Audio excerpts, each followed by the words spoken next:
In my lifetime, I have watched every single Sonic the Hedgehog show that you can ever imagine. Multiple times. But I have to say, Sonic Prime might be the best Sonic show ever created.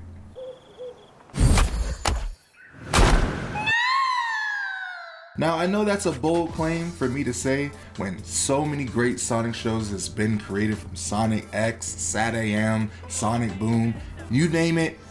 There's a lot of great Sonic shows, but Sonic Prime does things a little differently that I just was not expecting. It has good action, good character development, good just morals about the story in general, and it just has a good foundation of showing the true cracks in Sonic's philosophy of just being an egotistic, fast hedgehog. And it just does things different with other characters that just wasn't something I was expecting. They really break down what's the meaning of a world without Sonic. You know, it really pushes that fold of, if there was a world out there, a paradox world, a parallel world, with a world without Sonic, what would those characters be like? How would they grow up? How would they do things? And you get that in multiple worlds with Sonic Prime. But I'm getting ahead of myself. Now, this won't be a true review of the series entirely, but mostly just my first impressions and me geeking about some of my favorite moments within Sonic Prime. And I gotta enjoy it. Sonic Prime has some of your favorite characters, from Sonic, Tails, Knuckles, Amy, Shadow's there, Rouge, Dr. Eggman, even Orbot and Cubot is there, but they're not really that important besides the first episode.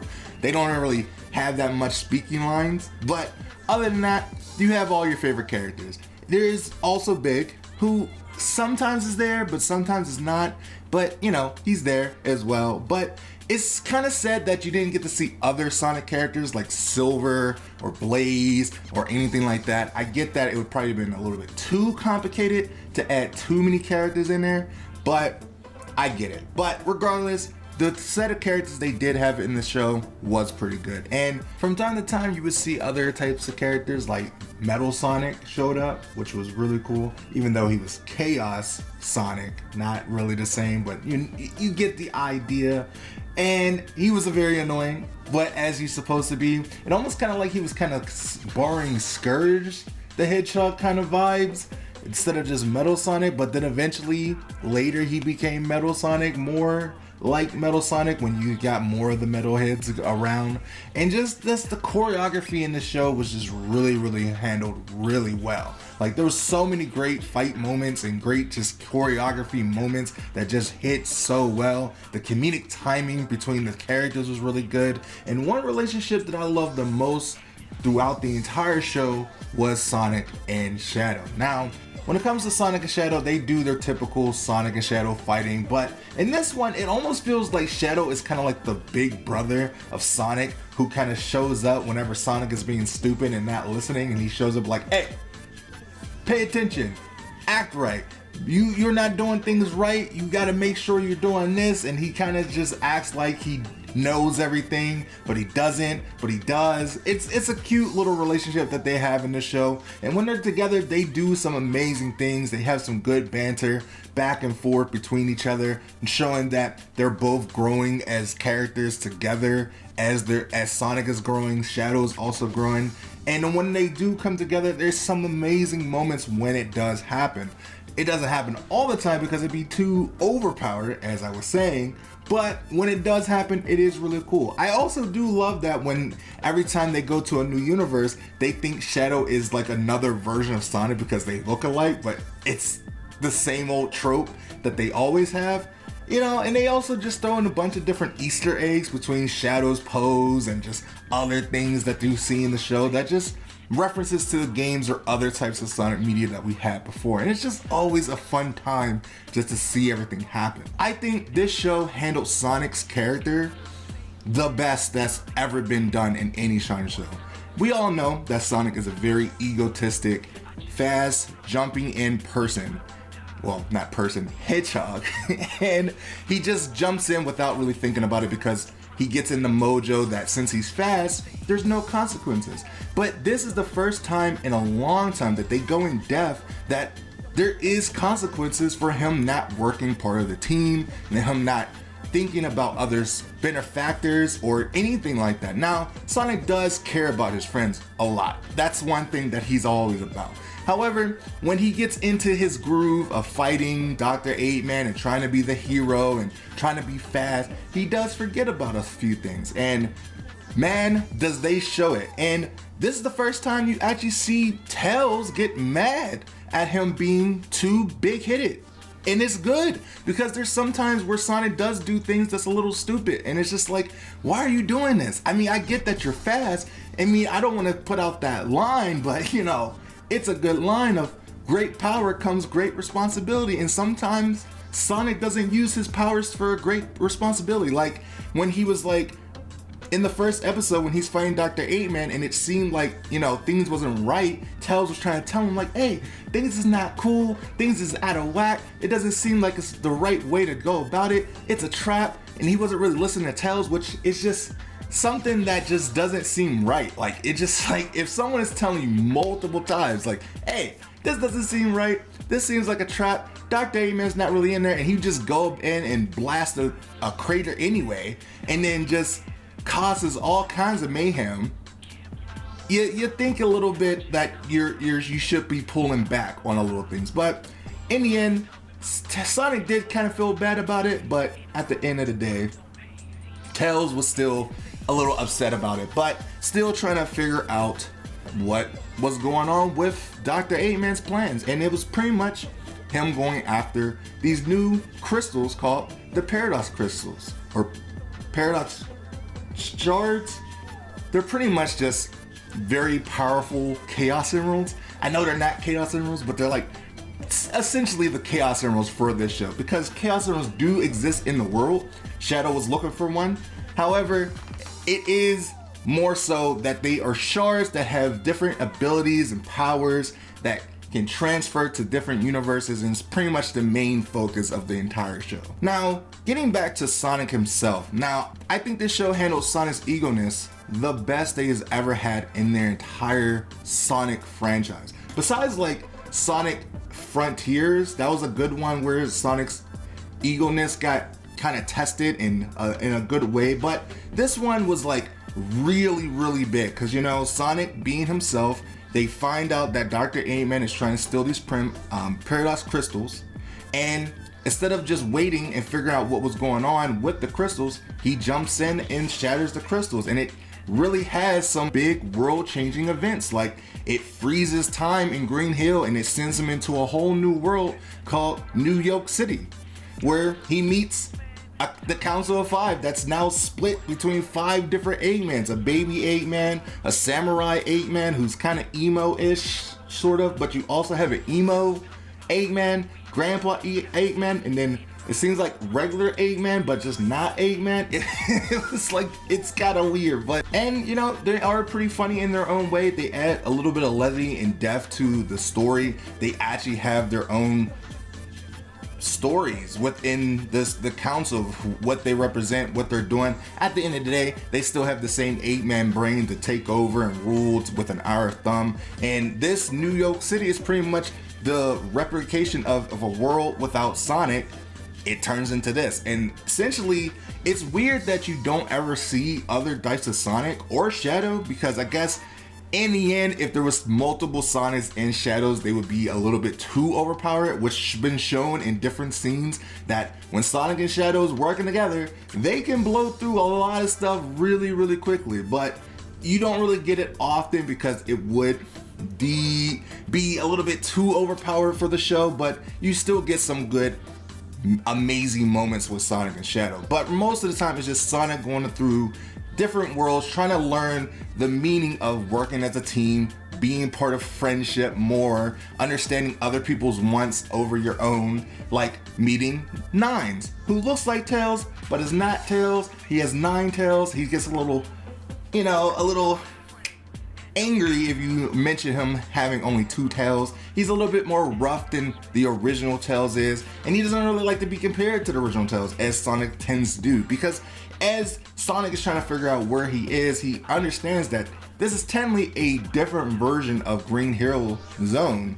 However, it's taken over by Dr. Eggman, and there's the characters that he knows and he loves, but they're just different. You have Rouge, you have Knuckles, who are these rebellions leaders trying to take back Green Hill, and then you have Amy, who's been roboticized but build, and then you have Big, who's there, and then you have Tails. That's 9 that didn't grow up in the life that he had as original Tails, which is a very good twist on this Tails story, because we all know the stories kind of stay the same, where Tails and 9 had the same type of storyline where they got bullied as a kid, but then Sonic came in, saved them, and now Tails became who he is today. But in this world, Sonic doesn't exist, so he didn't grow up with Sonic learning all the true values of friendship and what it means to be happy and all that other stuff that Sonic taught the original Tails. So now 9 grew up in a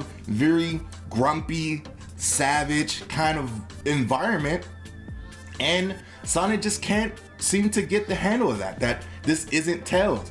More so, he gets new abilities as he goes to these new worlds. And the new abilities is really cool. He couldn't really stabilize them at first, but after Tails, well, I'm doing it now.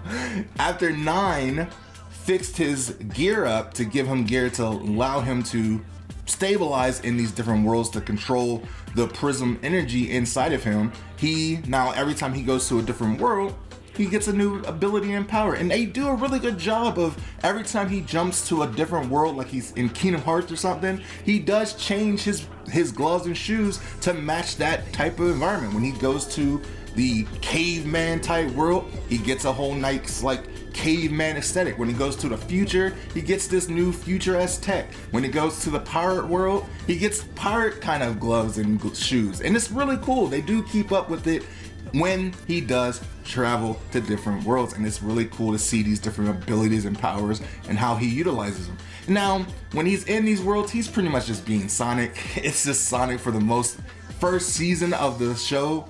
Towards like the second half and definitely towards the third season, there is more of a change in Sonic, where he starts to understand that working together and being part of a group is actually a pretty good thing, and you can actually get a lot more stuff done when you're working as a team and having fun with the team. It actually brings a lot more success.